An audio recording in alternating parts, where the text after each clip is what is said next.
Hey everyone, it's Tobes, and welcome to your second monitor. Today is the next video in our series of March of the Machine Commander deck techs. My plan is to cover every legendary creature from March of the Machine's main set in no particular order, plus the extra legends from Mom Jumpstart and the special pre-release promos. Maybe even the non-face legends from the Mom Commander products. If you have a request, let me know in the comments. As you see, today our commander is Elesh Norn, no epithet needed. The self-appointed mother of machines and leader of all Phyrexia, depicted here at the height of her glory, ready for conquest on a multiversal skit. Oh, maybe that doesn't go so well for her. So before we get started, let's go over my deck building template. I like to center my commander decks around my commander. I like to just highlight that card that I've put in the command zone and build out my 99 to really showcase it and let it shine. So what I do for that is I will choose 30 cards that are my game plan. It's the thing I want to do at the table, the way that I'm going to win. Then I'll choose 30 more cards divided approximately evenly into support for that plan, between card advantage, which is often draw, acceleration, which is typically ramp, and interaction, which usually looks like removal. I'll do 1 or 2 wraths just to sweep the board. Sometimes I do more depending on if it fits the game plan. Sometimes I don't do any. And then I will almost always run 38 lands because I want to make sure I hit my land drops. I can cast my spells that way. As you can see, today our commander is Elesh Norn, as I mentioned. Let's talk about her. So Elesh Norn is a 4-mana mono-white Phyrexian Praetor with Vigilance. She's a 3/5 and she has 2 other abilities. The first is whenever a source an opponent controls deals damage to you or a permanent you control, that source's controller loses 2 life unless they pay 1 generic mana. Now, Elesh Norn has some rulings on that just to make it clear, but I'll sum it up. If something of your opponent's does damage to you or one of your things, you get a triggered ability on the stack where they have to either pay a generic mana or they'll lose 2 life. That is for everything that does damage to every one of your things or to you. So if, for example, Elesh Norn, if we decide to attack with her and she is triple blocked, each of those creatures that does damage to her is going to put a trigger on the stack, even if Elesh herself dies.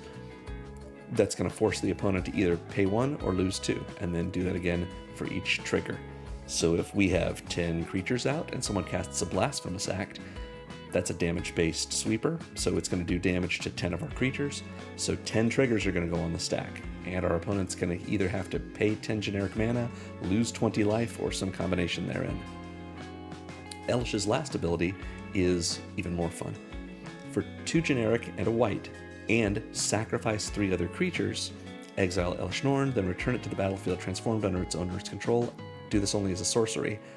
She comes back as the Argent Etchings. It's a saga, so when it enters, Chapter 1 is going to happen, which is incubate 2 5 times, then transform all incubator tokens you control. Now what is incubate?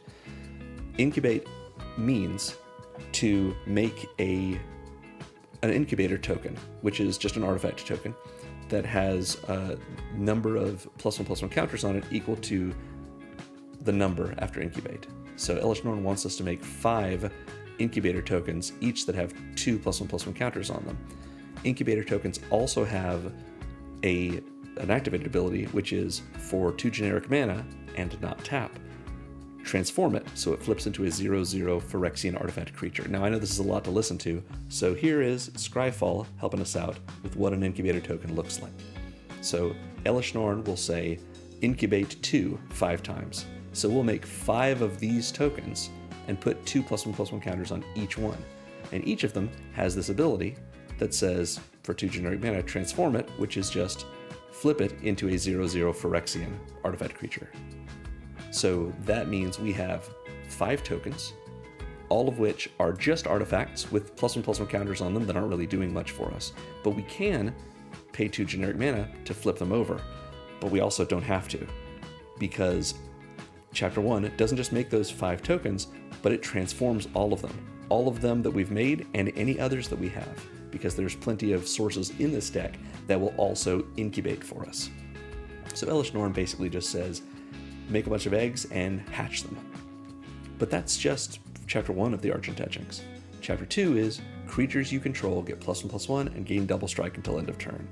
This is an anthem for all of our creatures. Double strike means evasive, it means removal, it means a lot of damage. And then finally, destroy all other permanents, except artifacts, lands, and Phyrexians. And exile the Argent Etchings and return it to the battlefield, front face up, which means we get Elesh Norn right back. So, Chapter 3 is a terrific wrath. Get rid of all the enchantments, especially all the creatures that our opponents may have. I don't know, any battles people might have lying around, any planeswalkers. We get to keep all of our creatures that are Phyrexians. We get to keep all of our artifacts, as does everyone. And of course, everyone keeps their lands. So, Elesh Norn is here to wrath the board after we've swung in for a big damage, after we've made a bunch of friends. So I know what you're thinking. You think I'm going to say our game plan for this deck is to march an army of Phyrexians across the battlefield, shatter our opponent's plans, and a classic mono-white go-wide strategy. Well, you aren't wrong. But Elesh Norn embodies the worst traits of White's slice of the color pie.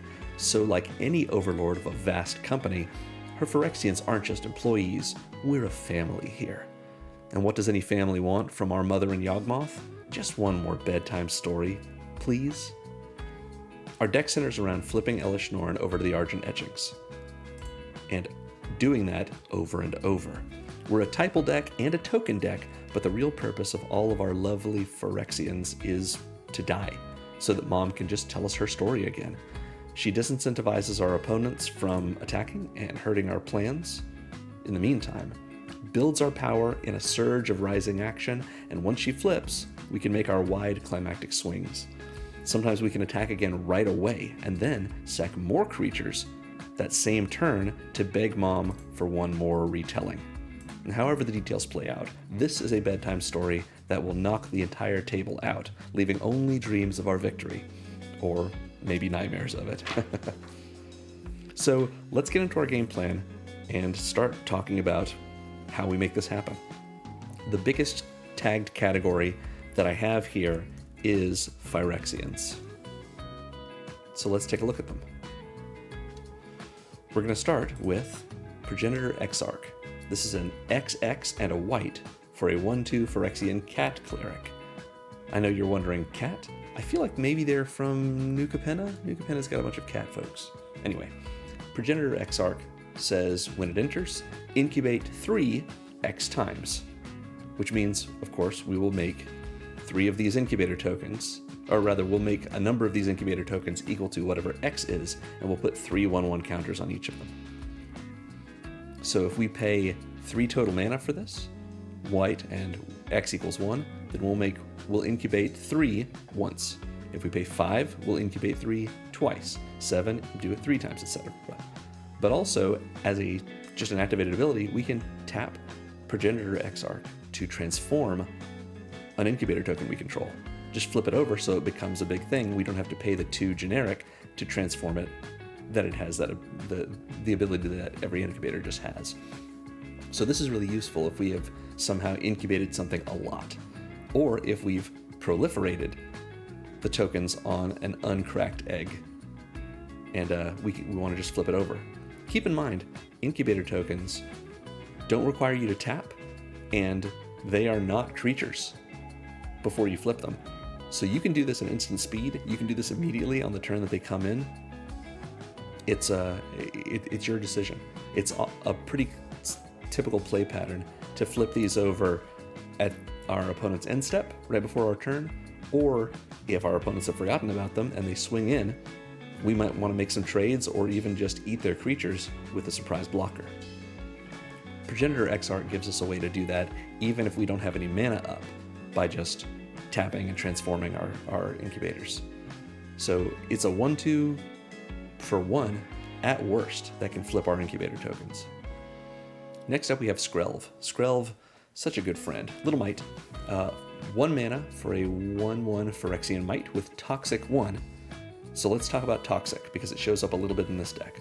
Toxic means anytime a creature with Toxic deals combat damage to a player, that player will get a number of poison counters equal to the total toxic value of all the creatures that dealt combat damage to them. Poison counters are a kind of an old mechanic in Magic, but we don't see them very often because it's kind of a feel bad, especially in Commander. The rule with poison is poison counters are counters that go on a player, and they don't do anything until a player gets their 10th poison counter, at which point, as a state-based action, they just lose the game. It's the same as if it reduced them to 0 life, or if they had to draw from an empty library. It's just a baked-in victory condition, or I guess loss condition. So Skrelv, if Skrelv were to attack and not be blocked, is going to do 1 point of combat damage, and then also do also put a poison counter on that player. Now, it's not a triggered ability; it happens at the same time, just the way that lifelink works. But that player will get a poison counter, and if it happens to be their 10th poison counter, they just lose the game. So let's talk about the rest of what's going on with Skrelv. Skrelv can't block, which is classic for mites. We're going to see more mites in this deck.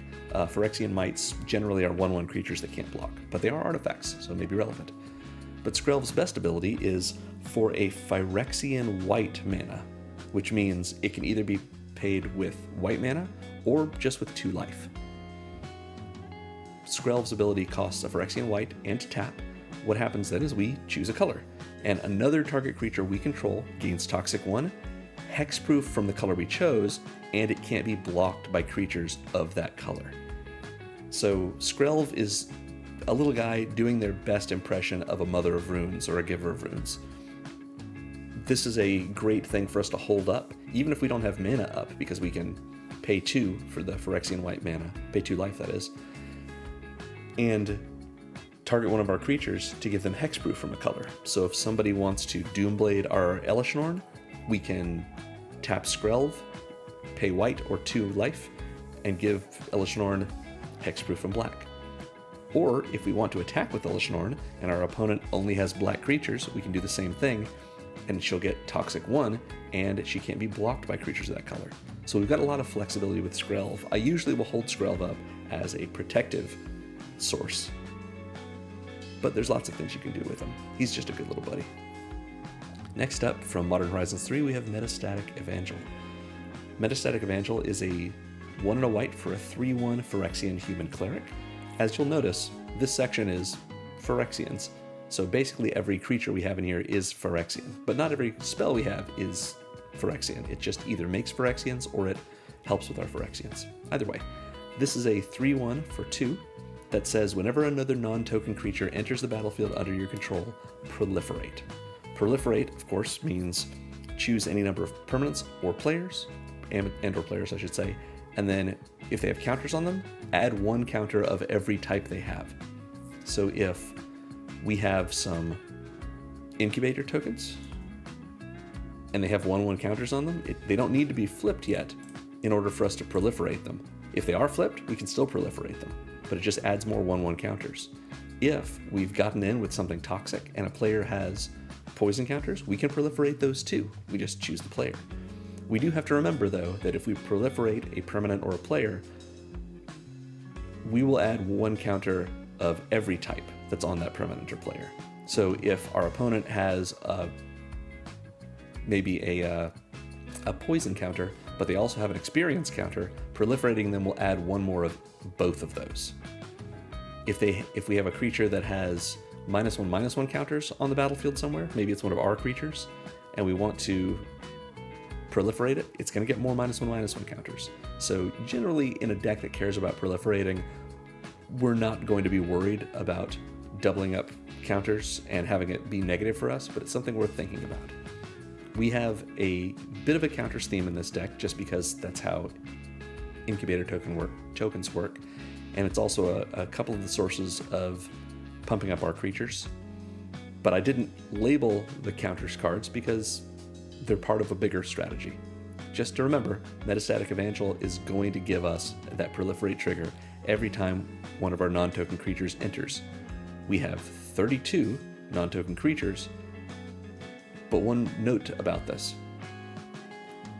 incubator tokens aren't creatures, and they are tokens, so it wouldn't trigger either way. But with Elesh Norn, when the last chapter ability on her backside, the Argent Etchings, resolves, it's going to exile her and bring her back front face up. She will be entering the battlefield as a non-token creature, even if we didn't cast her. So it will trigger Metastatic Evangel. Something worth remembering because we want to try and flip her over and over. So next up is Skrelv's Hive. This is our Bitter Blossom. Skrelv's Hive is a 1 and a white enchantment that says at the beginning of your upkeep, you lose 1 life and make a Might, which is a 1/1 colorless Phyrexian Might artifact creature token with Toxic 1, and this creature can't block. We'll see these Might tokens pretty often, but and you can see them right there. So this is Skrelv, and this is Skrelv's Hive, making a bunch of little Mites. But also, this card has Corrupted. As long as an opponent has 3 or more poison counters, creatures you control with Toxic have lifelink. That's in this deck. Is it going to come up? Probably not. Are we going to have our opponents get killed with poison damage? Probably not. Are they going to become corrupted? Probably not, but maybe. And so it's a nice little upside. Even if not, though, every turn we're paying 1 life to make a Might, and those Mights are great. Even at their base, getting a few Mights means getting a few creatures we can sacrifice to Elesh Norn to flip her into the Argent Etchings. Skrelv's Hive coming out on turn 2, and Elesh Norn coming out on turn 5, let's say. That means on turn 6 we can flip Mom over and we can just tell our story right away. Sunder the Gateway is a combination spell. It's 1 and a white for a sorcery that says destroy target non-token artifact or enchantment an opponent controls and incubate 2, or incubate 2 and transform an incubator token you control. So that first one is Disenchant, except it has to be non-token. Disenchant at sorcery speed isn't great, but it comes with an incubate token, which maybe we care about. Or we can incubate 2 and then transform an incubator token we control, and it doesn't have to be the same one. So this is a little bit of a slow removal spell, but it's modal and it's here to help us have more Phyrexians. Suture Priest is another Phyrexian card from one of the older sets. For 1 and a white, we get a 1/1 Phyrexian Cleric that says whenever another creature enters the battlefield under our control, we may gain a life. And whenever another creature enters the battlefield under an opponent's control, we may have them lose 1 life. So the may here is going to be a yes every time, unless we have an opponent that has a deck built around them losing life. Then we maybe don't want to have them lose life. It's worth noting, however, that this says the first ability, whenever another creature enters the battlefield under our control, we may gain a life. That does work for these Mights because they are creatures. It does not work for our incubator tokens. Incubator tokens enter the battlefield as an artifact, not as an artifact creature. We would have to transform them for that. So it will not trigger when Suture Priest. It will not trigger Suture Priest when we incubate, even if we, for example, incubate 2 and then transform something, because it entered as an artifact. Suture Priest won't see it as entering as a creature because it wasn't. Next up, we have White Sun's Twilight. White Sun's Twilight is a board wipe. So why are we talking about it here? Because it's only a board wipe if X is 5 or more. Let's talk about it. This is a sorcery for X and double white that says you gain X life and create X Mights. Little 1/1 colorless Phyrexian Might artifact creature tokens with Toxic 1, and this creature can't block. However, if X is 5 or more, destroy all other creatures. So that means not just all of our opponent's creatures, or all of our creatures, but all of our creatures and even our Mights other than the Mights that this spell makes. So this is a big reset, but it might be a really useful one for us. Sometimes we just want that.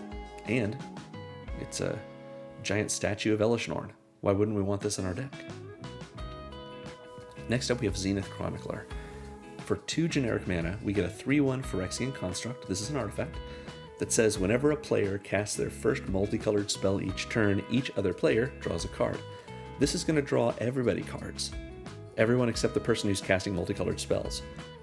But especially it draws us cards, and will never cause our opponents to draw cards because we're not running any multicolored spells. So Zenith Chronicler here is a nice Phyrexian, but also a nice way for us to say, Come on, you don't have to attack me. Think of all the cards I've been drawing for you. Yeah, it's other people that are triggering it, but I've got the creature out. I put it in this deck to show that I'm not a threat. I'm here to help everyone. Because everyone should be Phyrexian. Next up, we have Annex Sentry. I think this card is great, and man, just really highlights how amazing the art for All Will Be One and March of the Machines Phyrexian was. For 2 and a white, we get a 1/4 Phyrexian Cleric with Toxic 1 that says when it enters, exile target artifact or creature an opponent controls with mana value 3 or less until it leaves the battlefield. So Annex Sentry is an Oblivion Ring effect or a Banishing Light effect for an artifact or creature as long as it doesn't cost mana value 4 or more. Now, people can destroy the Annex Sentry, of course, but that's fine. We've got a 1/4, which is a good blocker. We can attack with it. It's got Toxic 1, and it's a Phyrexian. Why wouldn't we want more Phyrexians, especially that look like this? It's crazy. Blade Splicer is the first of our splicers. We're running 4 splicers in this deck, and splicers are so much fun. For 2 and a white, we get a 1/1 Human Artificer that says when it enters, create a 3/3 colorless Golem artifact creature token, and golems we control have first strike. However, I think, yes, it makes a Phyrexian Golem, and this is a Phyrexian Artificer. So we're actually using an older print here. Let's see if we can maybe change it to a newer print that makes more sense to us. March of the Machine Commander, there it is, great. So this is a Phyrexian, it makes a Phyrexian Golem, and it gives all of our golems first strike. I believe every splicer makes this same 3/3 colorless Phyrexian Golem artifact creature token, and all of them give something to our golems. So every splicer we get out makes the golems from every splicer better and better. Slivers being Phyrexians? Not really, but it's pretty fun. Charge of the Mites is in here because it can make Phyrexian Mites, but also is a removal spell. For 2 and a white, we have an instant that's modal. We can either deal damage equal to the number of creatures we control to a creature or planeswalker, or we can make 2 mites. Sometimes we just need 2 mites. Cast it during the end step on our opponent's turn, start our turn with some little toxic friends. Or little friends that we can sacrifice to Elesh Norn to flip her into the Argent Etchings. Or maybe we just have already done that. We've made plenty of little mites with Skrelv's Hive, and we can use Charge of the Mites to kill something, because we've got so many creatures. Herald's Horn is one of the couple of artifacts we have in this deck that is meant to help out all of our Phyrexians without itself being a Phyrexian typed card.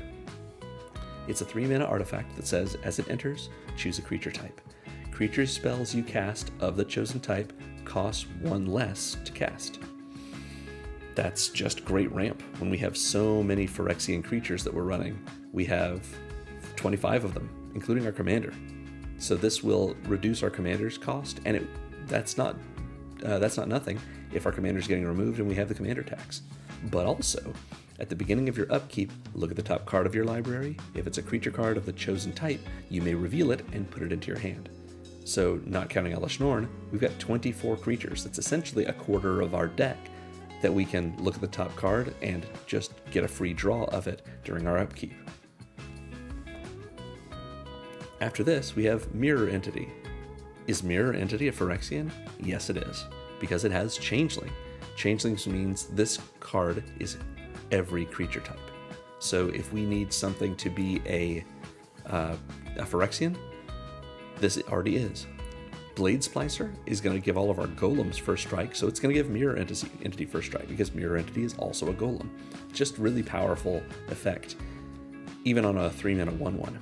But more importantly, for X generic mana, until end of turn, creatures we control have base power and toughness XX and gain all creature types. So that would mean all of our creatures would become Phyrexians, would become golems, would become everything we want them to be. And we get to, we can use this for all of the creatures that we have that don't happen to be Phyrexians. We can pay 0 on this. All of our creatures, I'm sorry, we can pay 1 on this, let's do it that way.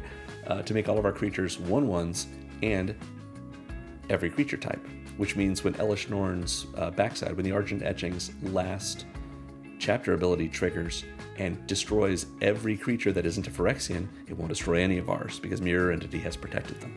by making them Phyrexians, which all will be one, so why worry about it? Also, Mirror Entity can just take our big board of creatures and say, oh, you've got a lot of mana? Well, spend it all. That's the power and toughness of all your creatures. So this is also a bit of a win con for us if we want to make a big swing. Maybe we're doing this on when the second chapter of the Argent Etchings is triggered and all of our creatures have double strike. That seems like we're going to wipe out the entirety of an opponent's blockers if we don't wipe them out as well. Next up, we have Phyrexian Awakening. It's a 3-mana enchantment for 2 and a white. When it enters, incubate 4. So we make an incubator token, put 4 +1/+1 counters on it. And it says all Phyrexians we control have vigilance. So our Phyrexians having vigilance just means we can block, we can attack. Vigilance is just very strong. This doesn't seem like that strong of a card, giving us essentially a 3-mana 4/4 that we have to pay 2 more to even make into a 4/4.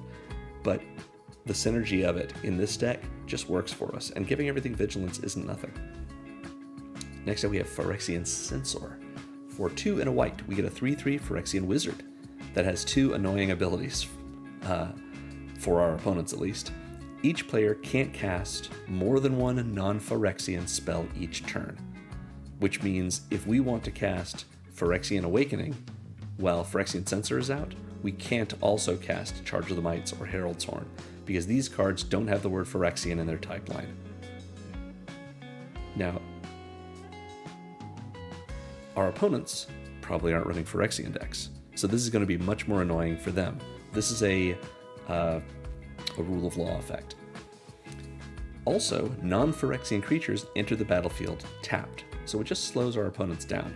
It's just annoying, and sometimes you want to just be annoying, because having a card like this that slows our opponents down and slows us down less because 25% of our deck is Phyrexian spells, and then making everyone else's creatures, not most of our creatures, come in tapped, that's removal bait.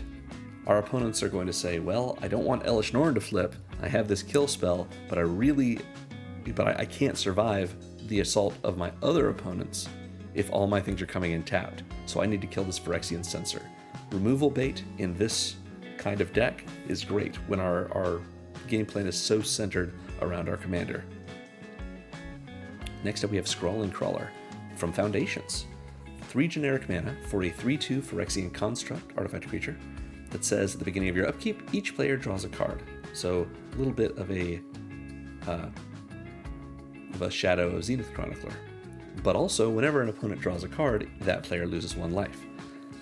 These are separate abilities, so that second ability triggers whenever an opponent draws a card. If they do it during their draw step, if they do it from casting a draw spell, if they do it from a trigger off of Zenith Chronicler, it's not just this first one. And this happens during our upkeep, so we're going to get the first crack at any non-instant speed spells. Next up we have Filigree Vector. Filigree Vector is a 3 and a white 1/1 Phyrexian Construct.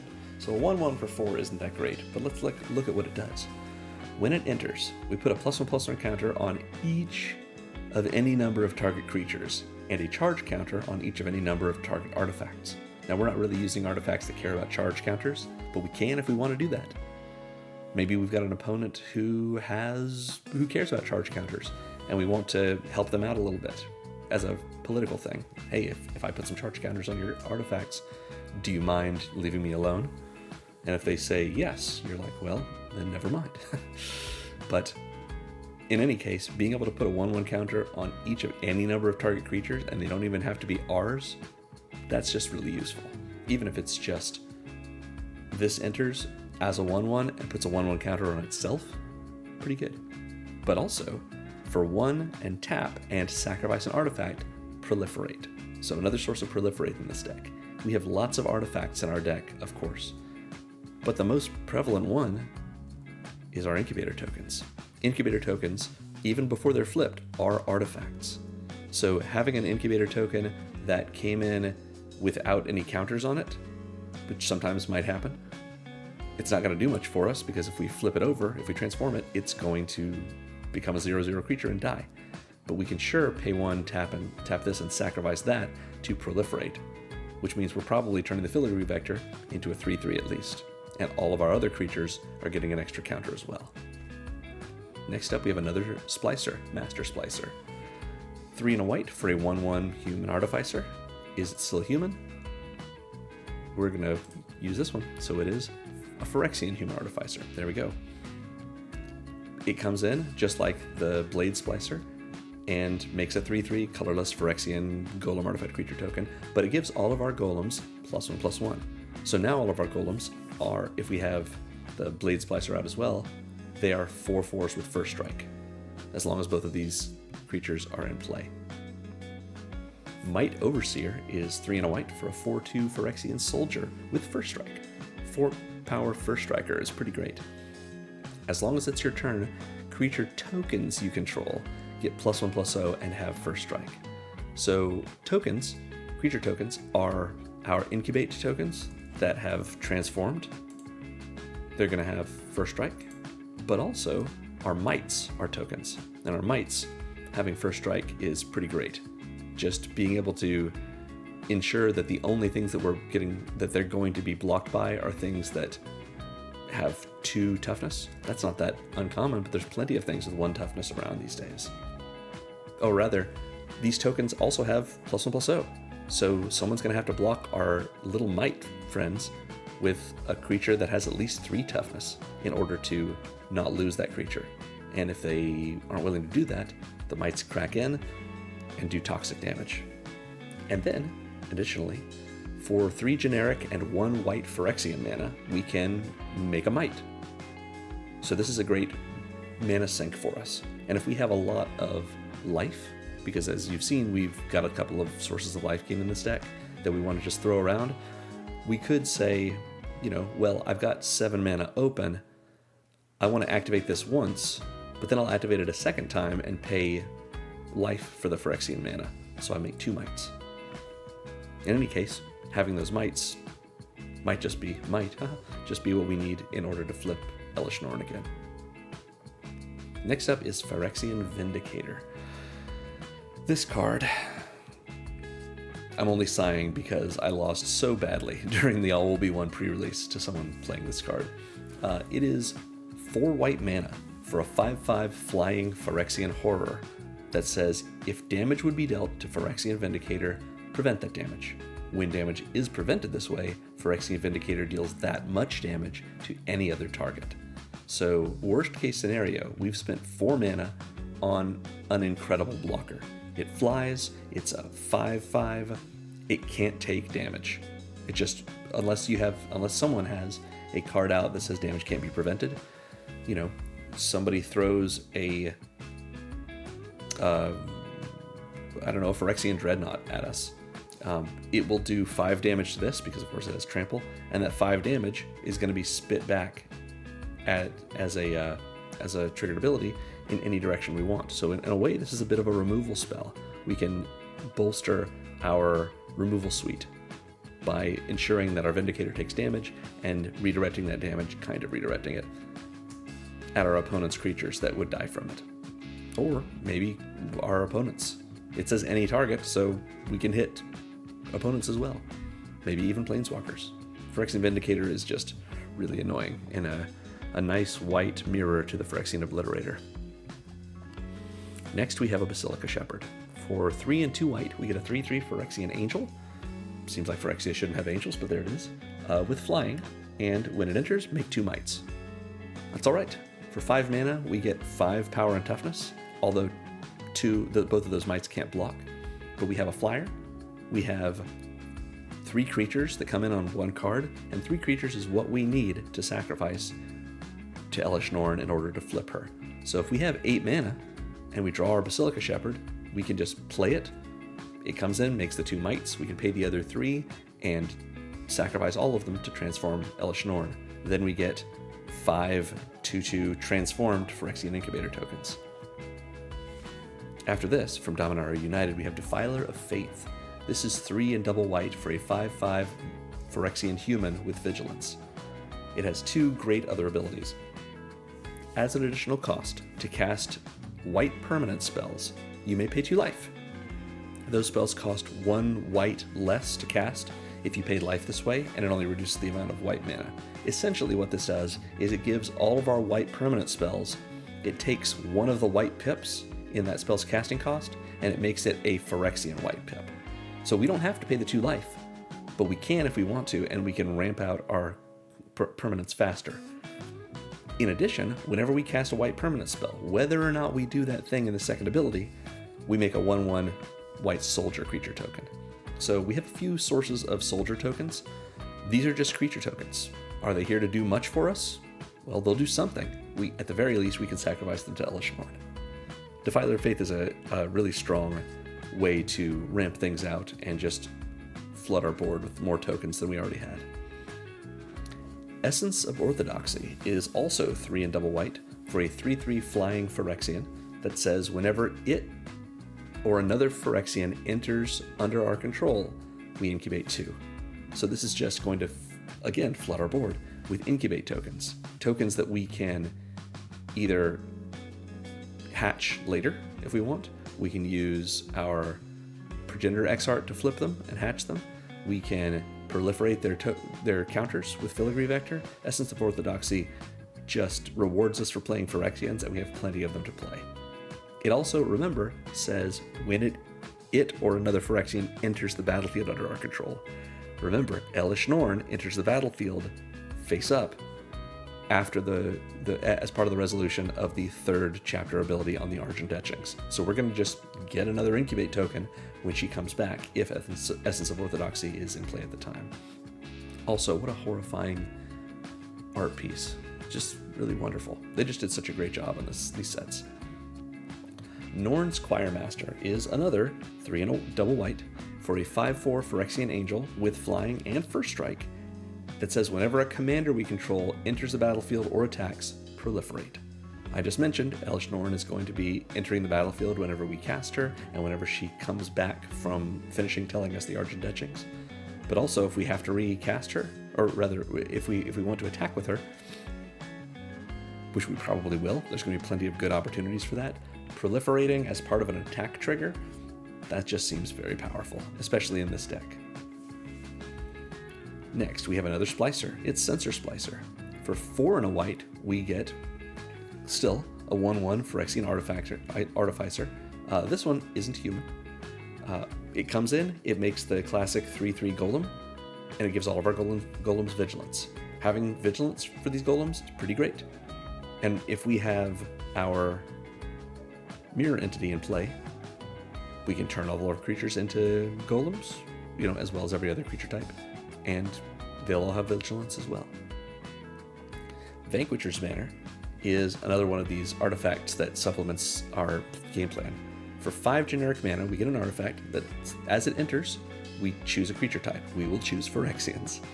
It gives all of our Phyrexians +1/+1, and whenever we cast a spell that is a Phyrexian, we draw a card. Now, I want to make a note. We were talking about Mirror Entity with it being a Changeling. Changeling says this card is every creature type. It doesn't say this creature is every creature type. So Changeling is an ability that functions even when this isn't on the battlefield. So Vanquisher's Banner says whenever we cast a creature spell of the chosen type, if we're casting Mirror Entity, it is that type. That's worth noting. Similarly, if Phyrexian Censor is out, we can't cast more than 1 non-Phyrexian spell each turn. This card, the word card refers to the card in every zone. Spells only exist on the stack, so this will be a Phyrexian spell when we cast it. Something worth noting about that. Anyway, Vanquisher's Banner, an anthem for all our creatures, a source of repeated card draw. Hard to overstate how good this is, even for 5 mana. Next up is Alabaster Host Intercessor.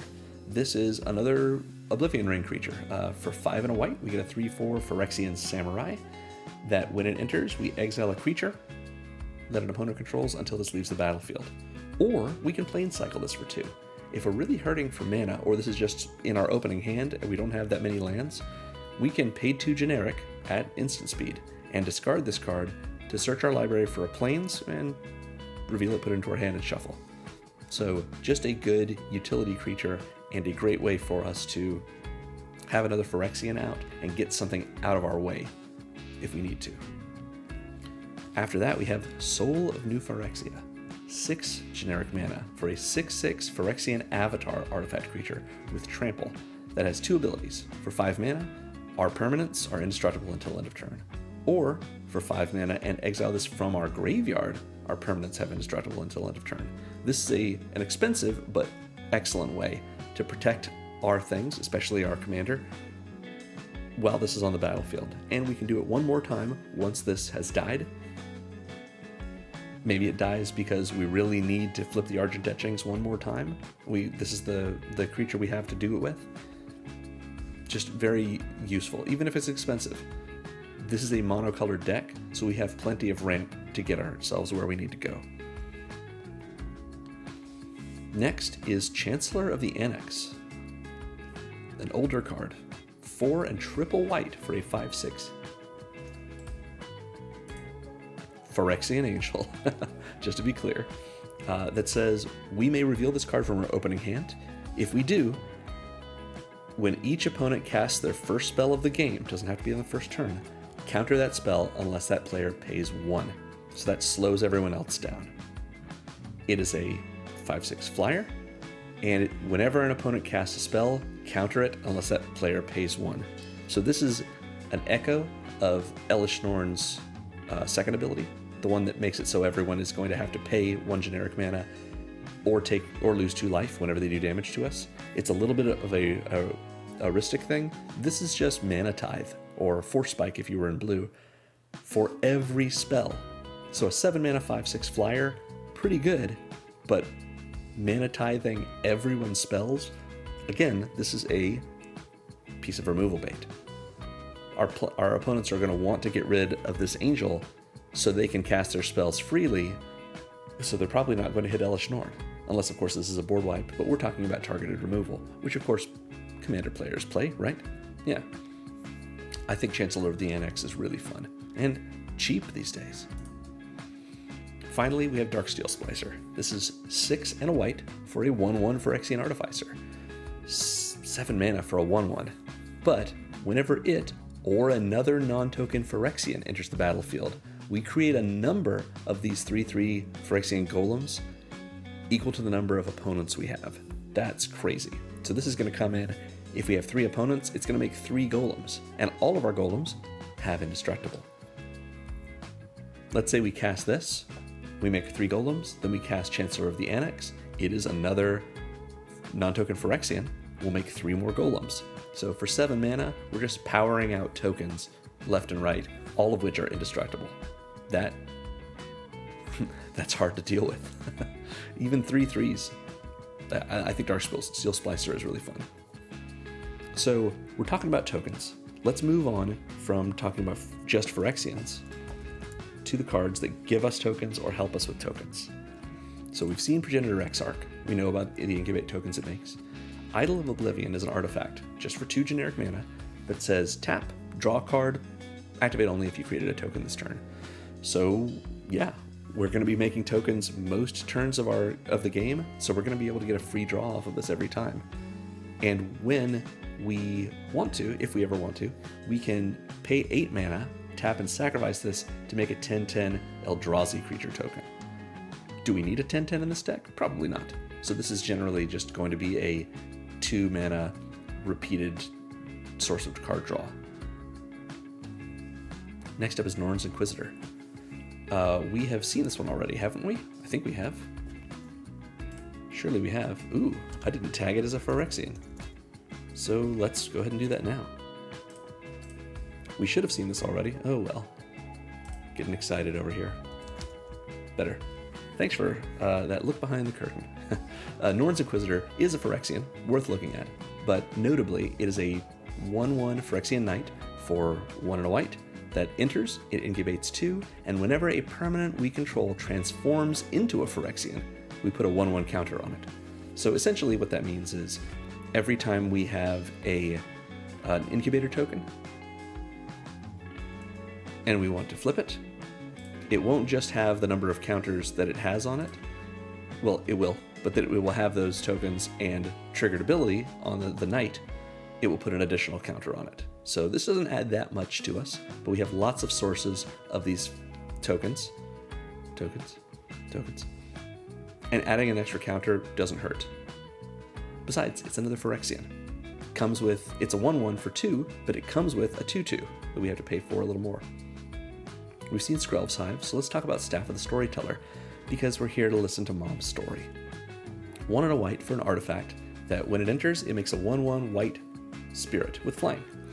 And whenever we create 1 or more creature tokens, we put a story counter on Staff of the Storyteller.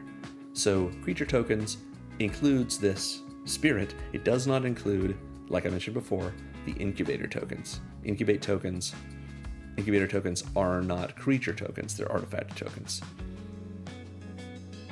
But we have mites, and we have lots of other ways of making creature tokens. So whenever we create 1 or more creature tokens, we put a story counter on Staff of the Storyteller, and for a white and tap and remove a story counter from it, we draw a card. So it'll come in, make a 1/1 spirit, and put a counter on itself. And then we can pay a white, tap it, and draw a card off of it. So again, it's once per turn, we're likely going to be able to draw a card, just repeated card draw for us. We've seen Sun to the Gateway, and White Sun's Twilight, and Blade Splicer. Let's talk about Caretaker's Talent, one of the more expensive cards in our deck, but just very strong in it.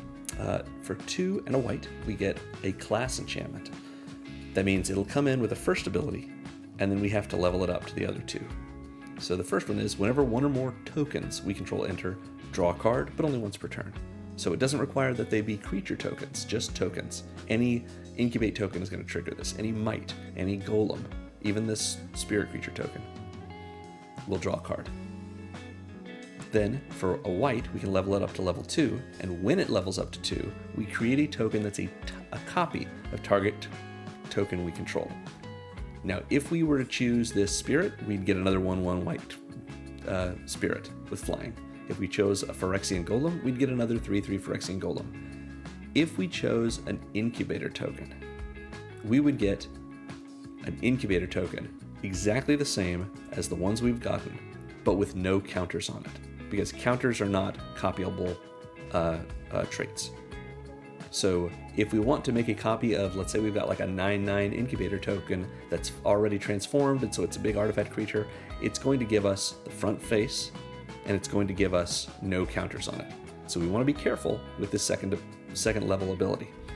Probably better for us to make a different token, but we've got plenty of ways to sacrifice our artifacts. So even an incubator that is front face with no counters on it is something we can sacrifice. Then, level 3, for 3 and a white, creature tokens we control get +2/+2. This isn't a counter, so we can do whatever we need with this. We've got our mites become 3/3s, our golems become 5/5s, our incubator tokens are going to have, once we flip them, once we transform them, a power and toughness of base 2/2, plus all the +1/+1 counters on them. Caretaker's Talent is great in this deck, even if we only use it for the once per turn card draw. We've seen Charge of the Mites. Now let's look at Oketra's Monument. For 3 generic mana, we get a legendary artifact that says white creature spells we cast cost 1 generic less to cast. So that's every one of our creature spells that isn't just a straight up colorless artifact creature like Soul of New Phyrexia. But also, whenever we cast a creature spell, it doesn't have to be a white creature spell, create a 1/1 white warrior creature token with vigilance. So these are different from those soldiers we were looking at before, which are just 1/1s. These are vigilant. Vigilant is pretty good. But either way, just casting creature spells means we're going to get extra creatures, which we can then sacrifice to Elesh Norn. This is a terrific ramp piece, but also a really powerful token generator. Speaking of which, we've got Sanguine Evangelist. For 2 and a white, we get a 2/1 Vampire Cleric with Battle Cry, which is whenever this creature attacks, all of our other creatures get +1/+0 until end of turn. So a little bit of a baby Anthem effect. We do have to risk our Evangelist in doing so, but it might be worth it to us. Notably, Sanguine Evangelist isn't a Phyrexian, but when it enters or dies, we make a 1/1 Black Bat creature token with flying. Those aren't Phyrexians either, unless we've used our mirror entity to make them Phyrexians, because they'll be every creature type at that point. But this is just a good way to have, for 3 mana, we get 2 creatures.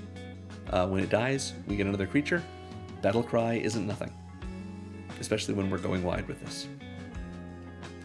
After that, we have another non-Phyrexian. It's Benny Brax, Zoologist, from the Streets of New Capenna Commander product, although not in any of the Commander decks, I think. Benny Brax is a 3/2 Elf Druid for 3 and a white, but it has Convoke, so we can tap our creatures to add either a generic mana or a white if it's a white creature when we're casting Benny Brax. We might be able to cast him for no mana if we tap 4 mites, let's say. And Benny says, at the beginning of each end step, if you created a token this turn, draw a card. So it's one more piece in our Staff of the Storyteller, Idol of Oblivion, Caretaker's Talon, once per turn card draw engine. Next up is Felidar Retreat. For 3 and a white, we get an enchantment that just says landfall. When land enters under our control, we may either make a 2/2 white cat beast creature token, or we put a 1/1 counter on each of our creatures, and they gain vigilance until end of turn. This is really in here to be an Anthem effect for us, but if we need more tokens, just playing lands gives us free tokens, the same way that just catching creature spells with a Ketrobus Monument out gives us free tokens.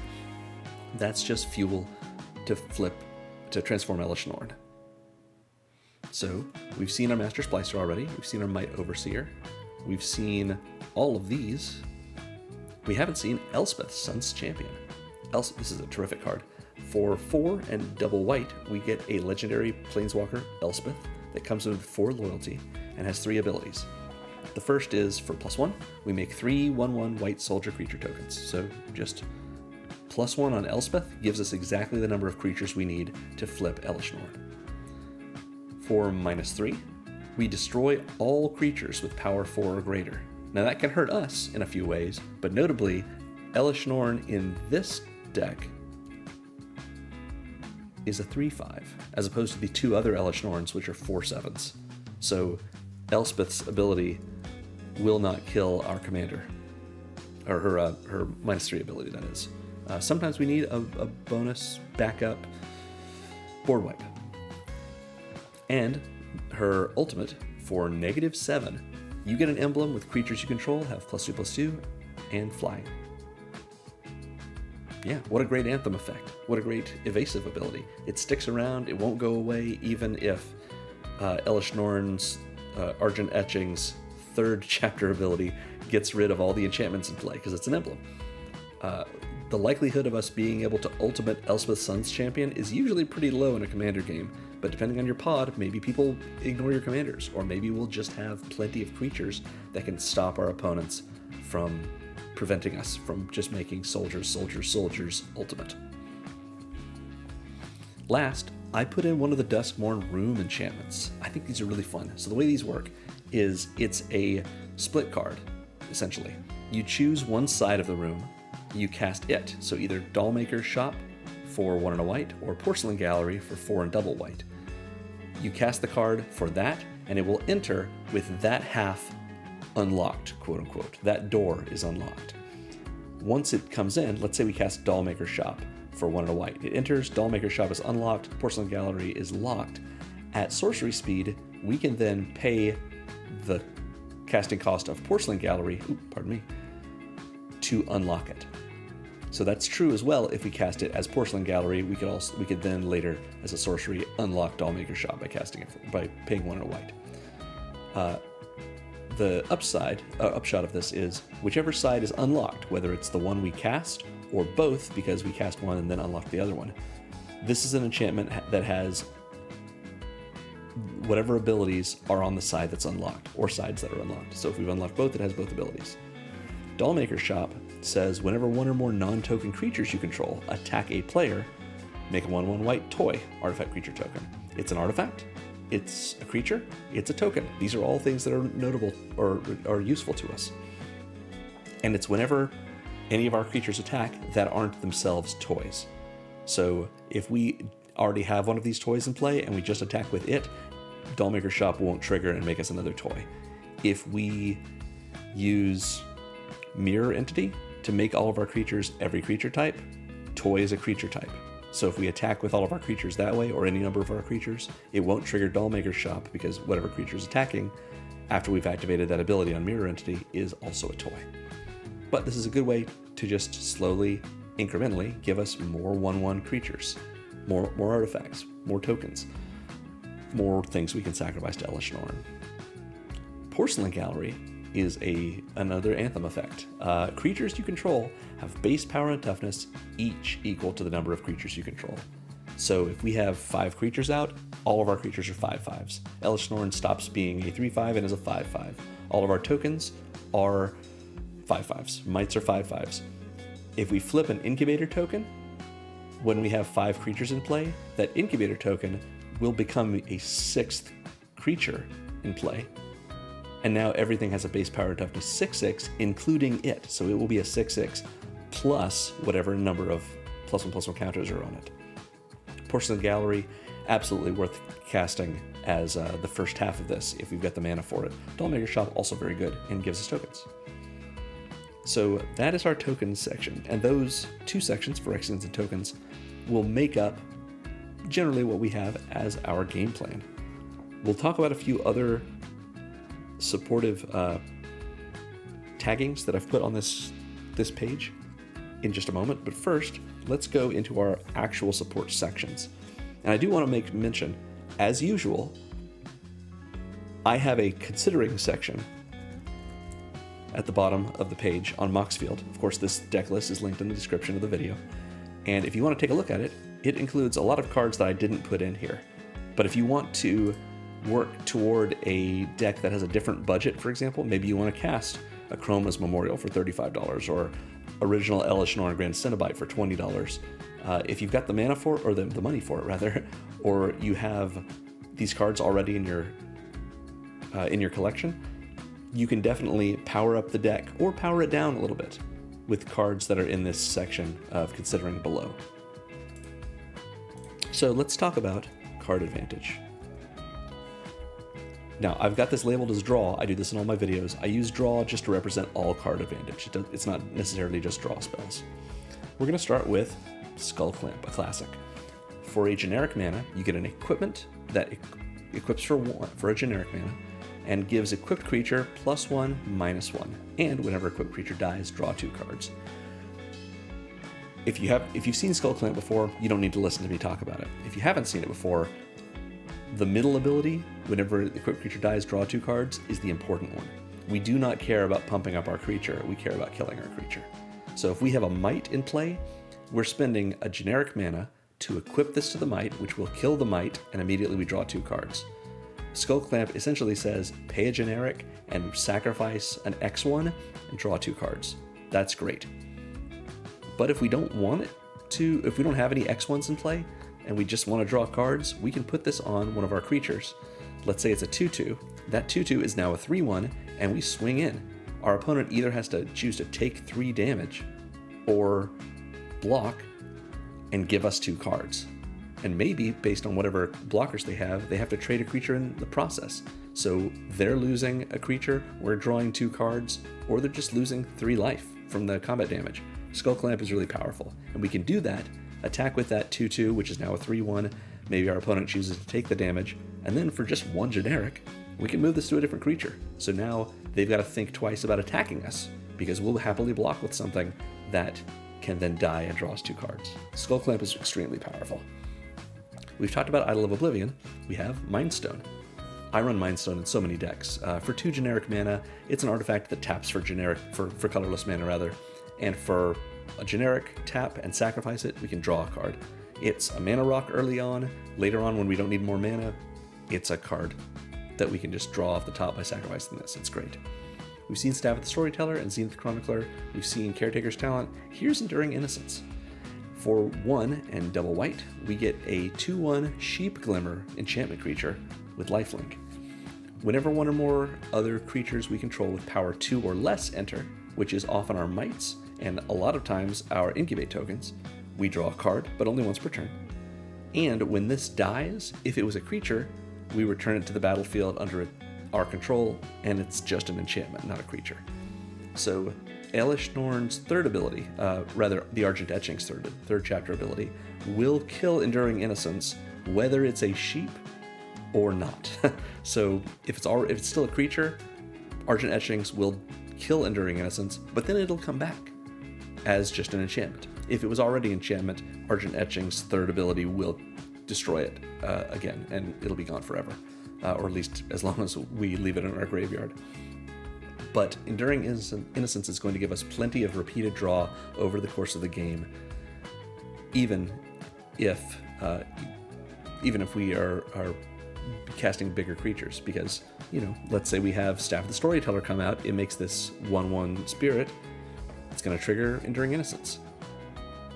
We have plenty of other ways to get Enduring Innocence to go off for us, and it's a little expensive for a draw spell, but like so many of our other draw spells, it's repeated draw, and it can survive at least one explosion of the Argent Etchings without being a Phyrexian.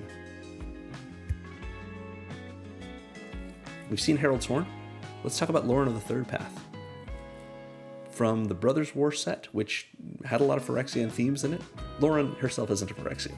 2 and a white gives us a 2/1 Vigilant Human Artificer that says when it enters the battlefield, destroy up to 1 target artifact or enchantment. So it comes with a disenchant. But also, tap, you and target opponent each draw a card. This is more repeated card draw after Lauren doesn't have Summoning Sickness anymore. And we can use it politically, like, hey, who wants a free card? Will you attack me if I give you this free card? You'll let me off for a turn? Sounds great. You get one and I get one. Similarly, Rumor Gatherer can draw us a card once a turn, but gives us a lot of card selection. For 1 and double white, we get a 2/1 Elf Wizard that says whenever this alliance just is creature fall. Whenever another creature enters under our control, we scry one, but the second time that happens during each turn, we draw a card instead. So the first time a creature comes in while Rumor Gatherer is in play, we scry. The second time we draw. The third, fourth, fifth, all the other times we scry. But it can draw us a card as long as we're getting multiple creatures in every turn, and we likely will if we have our token generation going off. Now, just to mention again, these incubator tokens come in as artifacts. When we transform them, they're already on the battlefield. So this is not a creature entering the battlefield for the purposes of Rumor Gatherer. It's already been on the battlefield, it just wasn't a creature at the time. So our incubators are not going to be terrific when it comes to Rumor Gatherer, but it is what it is. We've seen our Scrawling Crawler and Benny Brax, and here we've seen Vanquisher's Banner and Alabaster Host Intercessor, which draws us a card in the form of Plane Cycling. We're going to talk about our sad robot last. Solemn Simulacrum, just a good friend that we can always rely on. 4 generic mana for a 2/2 Golem. He's a golem, so all of our Blade Splicers are going to be able to help it out. When it enters the battlefield, we Rampant Growth. We search for a basic, put it in the blade tapped, shuffle. And when it dies, we can draw a card. We don't have to, but we can. So card draw once the sad robot dies, which it could when our Argent Etchings goes off on the 3rd chapter ability. But most importantly, 4 mana, it ramps us a little bit. So let's talk about ramp. Our ramp, which again, I call it ramp, but this is our acceleration section. Soul Ring, it's in every deck, almost. 1 generic, taps for 2 colorless, enough said. Arcane Signet, 2 generic, taps for 1 mana of any color in our commander's color identity, which is just 1. So it's a 2 mana rock, comes in untapped. Marble Diamond is exactly the same card, but it comes in tapped, at least in our deck. Both of these cost 2, both of them tap for white. They just accelerate us a little bit. That's what we need. We've seen the Mind Stone and how it's also 2 and taps for 1 colorless, so not as good really as any of these, but we have the ability to sacrifice it to draw. But if we want something better, for 2 generic, we have Pearl Medallion. It's an artifact, and it makes all of our white spells 1 generic less to cast. So it's sort of a Mind Stone we get to quote-unquote tap for every white spell. It's very strong here. Heraldic Banner from Throne of Eldraine, Love Eldraine, is a 3 generic mana artifact that asks you to choose a color when it enters. It gives all of your creatures of that color +1/+0 and taps for 1 mana of that color. So we play this, we choose white, it's a manalith that taps for white and gives all of our white creatures +1/+0. As you've noticed, we've got a lot of Anthem effects in this deck. This is a great one to add just a little bit more damage to our attacks. We've seen Herald's Horn and a Ketro's Monument. We've seen Solemn Simulacrum and Defiler of Faith. Let's talk about Gauntlet of Power. This is just a really cool card, and it's only $5. For 5 generic mana, we get an artifact that says, again, much like the Heraldic banner, as it enters, we choose a color, we'll choose white. All of our white creatures get +1/+1, and whenever a basic land is tapped for mana of the chosen color, its controller adds an additional 1 mana of that color. That means Gauntlet of Power says all of your basic planes tap for 2 white. That's completely worth 5 generic mana, in addition to being able to give all of our creatures +1/+1. So that's all for our acceleration section. Let's look at interaction. We're going to start with Dispatch. Dispatch is 1 white mana for an instant that says tap target creature, but if you control 3 or more artifacts, exile that creature. So it doesn't say exile the creature instead, so you will tap it and then you will exile it. Dispatch is great in this deck because it's essentially unconditional removal for the most part. I mean, technically it's specifically conditional removal because we need to have those 3 artifacts in play. But we have so many artifacts and so many incubate tokens. I know you're looking at it down here, we only have 24 artifacts, but everything that makes an incubator token is making an artifact creature. Every splicer is making a golem.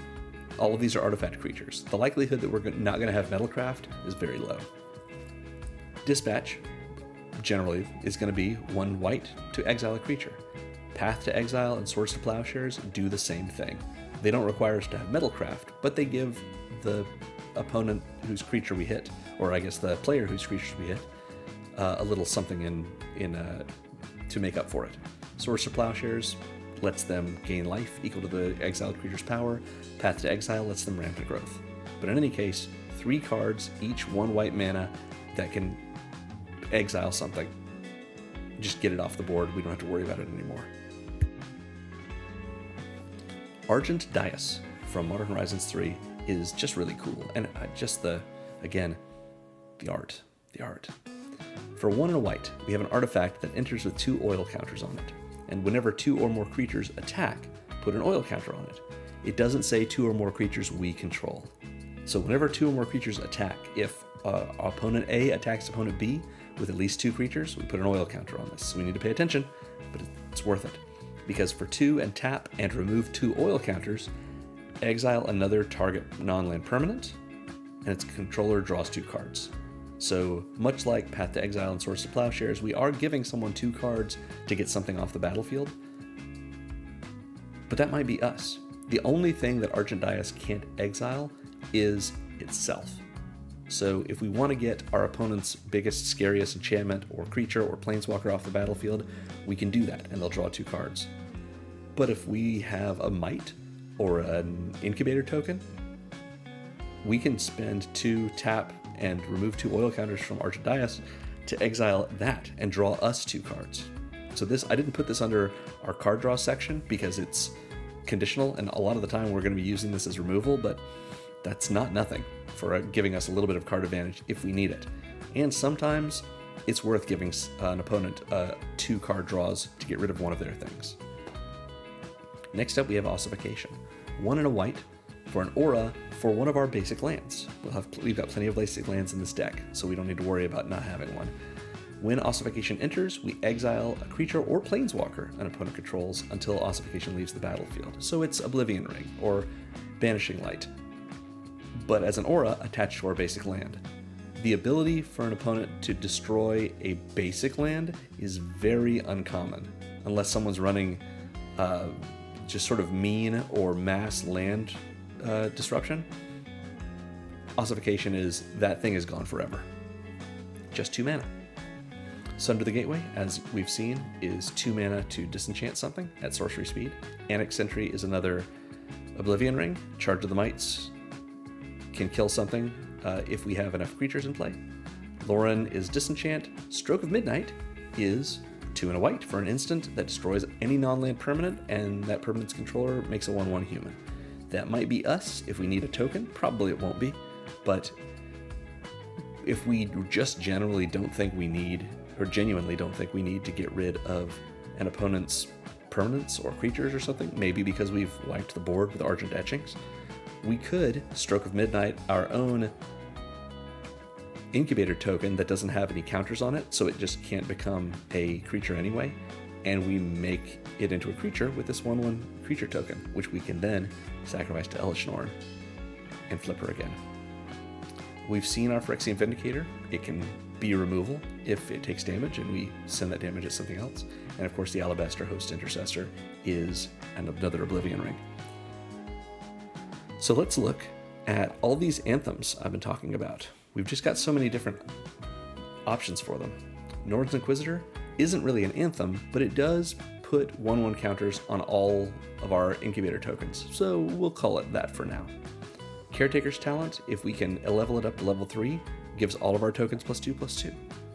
Heraldic Banner gives all of our white creatures +1/+0. Mirror Entity can give everything +X, or just a power and toughness of XX, which is likely to be pretty big. Phyrexian Awakening doesn't give a traditional anthem effect, but it does give all of our Phyrexians vigilance. So we'll say it works. Sanguine Evangelist, of course, Battle Cry, like we mentioned, gives +1/+0 to everything that's attacking, as long as this is attacking as well. But now we've got Dragon Throne of Tarkir, which I put in here as a cheaper version of a Chroma's Memorial, which, as we saw before, is in the considering section. So if you want to upgrade, it's a good choice. Dragon Throne of Tarkir is 4 generic mana for a legendary equipment that equips for 3 and says equipped creature has Defender, and for 2 and tap, other creatures you control gain Trample and +X/+X until end of turn, where X is this creature's power. Now, why is this in here? This is in here because the second chapter of the Argent Etchings gives all of our creatures double strike. So as long as we're willing to not attack with one of our creatures, and we have the mana to do so, we can equip this to one of our creatures, maybe the turn before in preparation.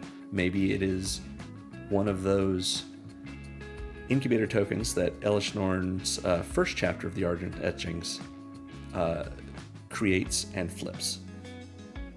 We put Dragon Throne of Tarkir on it.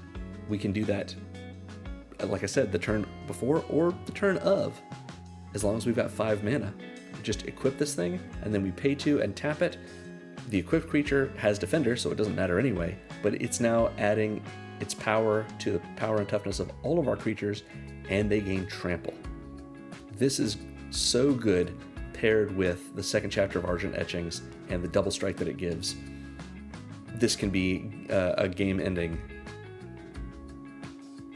combination. Again, there are better options than this, but for 60 cents US from Card Kingdom, I don't know how many are comparable. This just seems like a really fun way to do it. And surprises everyone. Dragon Throne of Tarkir in an Elesh Norn deck? Why not? Felidar Retreat can give everything a +1/+1 counter. Filigree Vector can do the same when it comes in, and of course Proliferate to give more. Might Overseer, +1/+0 and first strike to all of our creature tokens. Gauntlet of Power, +1/+1 to all of our white creatures. Same to all of our Phyrexians with Vanquisher's Banner. Elspeth, we may not hit that ultimate, but if we do, we've got it. And then of course Porcelain Gallery, much the same as Mirror Entity, can bump up the base power and toughness of everyone with of all of our creatures based on the number of creatures we control. Last section is protection. We've seen 2 of these. We've seen Skrelv and how it can give hexproof and unblockable by a certain color. We've seen Soul of New Phyrexia, which can give everything indestructible in 2 different ways. But we also have Norn's Annex, which I put in here just because it isn't just named for Elesh Norn. It also mirrors her frontside ability of taxing everyone for the damage done. Why tax them for just the times that our opponents deal damage when we can tax them to even try and do that damage when they attack? So Norn's Annex is 3 and 2 Phyrexian white mana. So we can play this for 3 generic and 4 life if we want to. Or a combination, of course. For an artifact that says creatures can't attack you or planeswalkers you control unless their controller pays a Phyrexian white for each of those creatures. So this is sort of our version of propaganda or any of those types of effects. Norn's Annex, we are going to be charging our opponents a white mana for every creature they want to attack with, and if they can't pay white, they have to pay life. And if they're not willing to pay life, and they don't have any white mana, they just can't attack us. Norn's Annex is a lot of fun in this deck. So that is the deck, other than our lands. Let's take a look at these lands.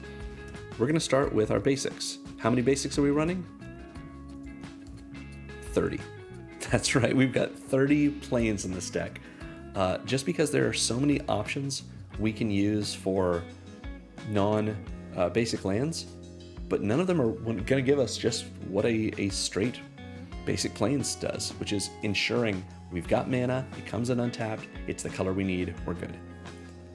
We have a few lands that I'm calling fixing, but it's not really fixing in a monocolor deck, just go with me. We start with Myriad Landscape, which enters tapped. It can tap for colorless mana, but we can also pay 2 generic, tap it and sack it to search for 2 basic lands and put them on the battlefield tap, as long as they share the same type, which they will. Myriad Landscape is a little bit of ramp on a land, so might as well. Path of Ancestry is our command tower in this deck. We're not running command tower because all it would do is just be a basic plains, essentially.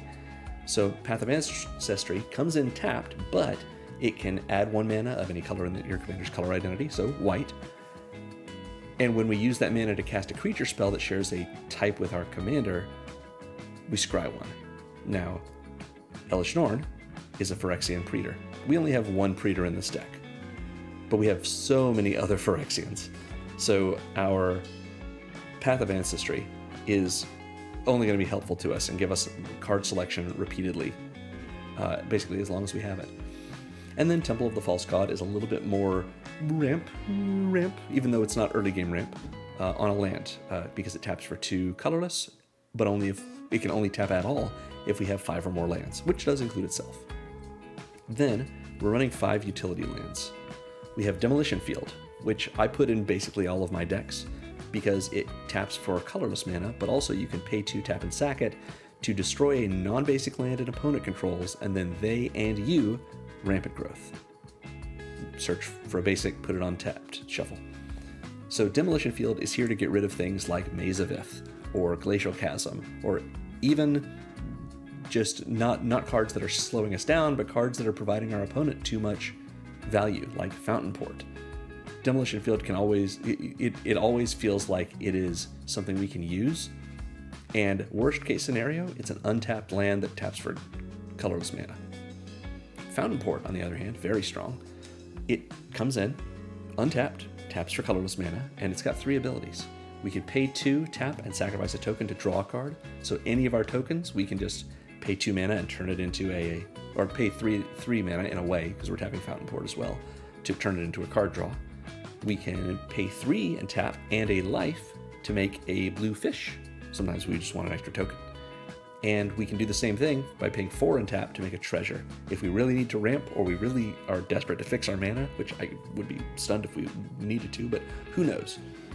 The ability to have a mana sink in a deck with so many basic lands, we may not have the spells that we're looking for, or we may be waiting to throw out an interaction spell on our opponent's turn, and we don't get an opportunity to, and we want to use that mana. Fountain Port is here for us. We also have, let's look at the Fair Basilica. It is a tap land, but it taps for white, and for a white and a generic and tap and sacrifice it, we can draw a card. So late game, the Fair Basilica is an extra card draw for us. Just a tiny little bit of card draw. War Room gives us a little bit more card draw because it taps for colorless mana, or we can pay 3, tap it, and pay an amount of life equal to our commander's color identity colors, which is just 1 life. We can draw a card. So for tapping 4 lands, 3 and the War Room, and then paying 1 life, we draw a card. Sometimes that's going to be worth it to us, more so than Fountain Port and sacrificing tokens. Also, we have Windbrisk Heights. It has Hideaway 4, which means when it enters, and it will enter tapped, notably. We look at the top 4 of our library and exile one face down under this and put the others on the bottom of our library in a random order. Windbrisk Heights, when it is untapped, can tap for a white, or we can pay a white and tap it if we have attacked with 3 or more creatures this turn to play the card that Windbrisk Heights exiled without paying its mana cost. So Fair Basilica, War Room, Windbrisk Heights, and maybe even Fountain Port are all just sources of card advantage in our mana base. There's different ways that you can take this mana base and alter it. You could side grade Fair Basilica to a Secluded Step, which has just got a channel ability, so we could turn it into card draw. We could put Castle Ardenvale in here for extra tokens, Karn's Bastion, since we have so many counters we can get more Proliferate in, or maybe even throw in some modal double-faced cards like Sajiri Shelter for protection or Witch Enchanter for removal. For the fixing lands, we could upgrade these by maybe you throw in a Cavern of Souls in here if you want to make your Phyrexians completely uncounterable, or a 3-tree city if we want to have an awful lot of white mana based on our Phyrexians. There's lots of different ways you can go with this, and as usual, I tried to go for a bit of a budget mana base here. So, that sums it up. Again, I'm going to be making a deck for each of the March of the Machine Legends. So, let me know in the comments if you'd like to see a specific commander or a deck style for that commander. And that's it. Thanks for watching, everyone. Make sure to like and subscribe, and remember, magic is fun. You should play more Magic.